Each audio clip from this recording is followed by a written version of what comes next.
Hi hello అందరు ఎలా ఉన్నారు? బాగున్నారా? నేను బాగున్నాను. ఈరోజు మనం చేసుకోబోతున్నది బాయిలర్ చికెన్ అండి. కడాయి పెట్టుకొని అందులో ఆయిల్ వేసుకుందాం. పచ్చిమిర్చి ఉల్లిగడ్డ కోసేసాం కదా. ఇప్పుడు మసాలాలు వేద్దాం. ఆల్రెడీ మసాలాలు వేసేసుకున్నాం. సాజీరా, యాలక్కాయ, ఇలాచి అన్నీ వేసేసుకున్నాం.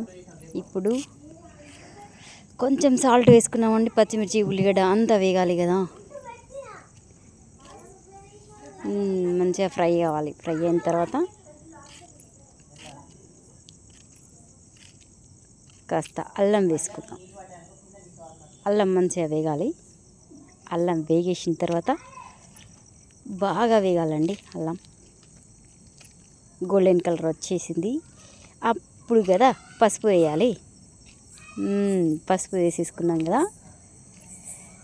పద్దు 123 యూట్యూబ్ ఛానల్ అండి, చూడండి, లైక్ చేయండి, షేర్ చేయండి ఫ్రెండ్స్. ఇప్పుడు చికెన్ వేసుకున్నాం. చికెన్ మంచిగా వేగాలి. అల్లం పసుపు అంతా చికెన్కి పట్టాలి కదా.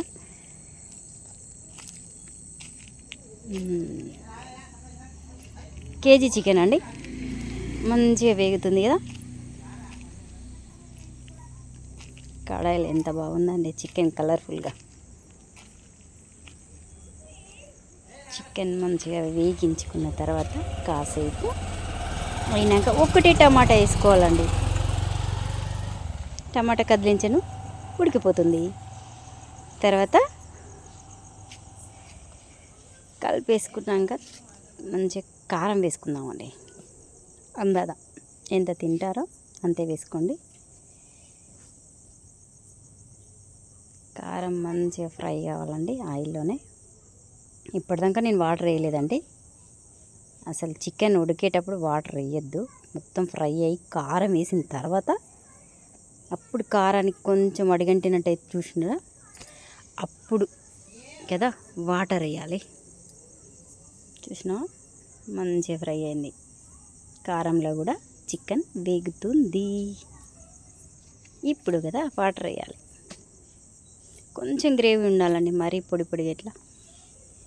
స్టఫ్కి అయితే పర్లేదండి, ఫ్రై చేసుకోవచ్చు.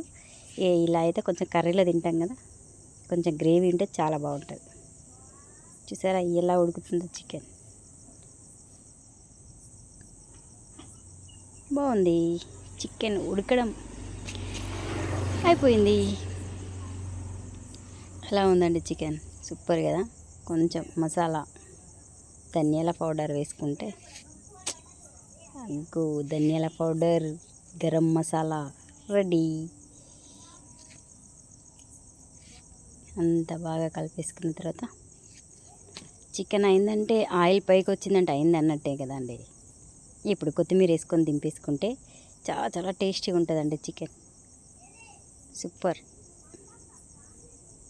ఇప్పుడు మనం చికెన్ రెడీ అయింది. వేడి వేడి రైస్లో వేసుకుని తింటే గ్రేవీతో అండి చాలా బాగుంటుంది. గ్రేవీతో అయితే లైక్ చేయండి, షేర్ చేయండి, కమెంట్ కూడా చేయండి.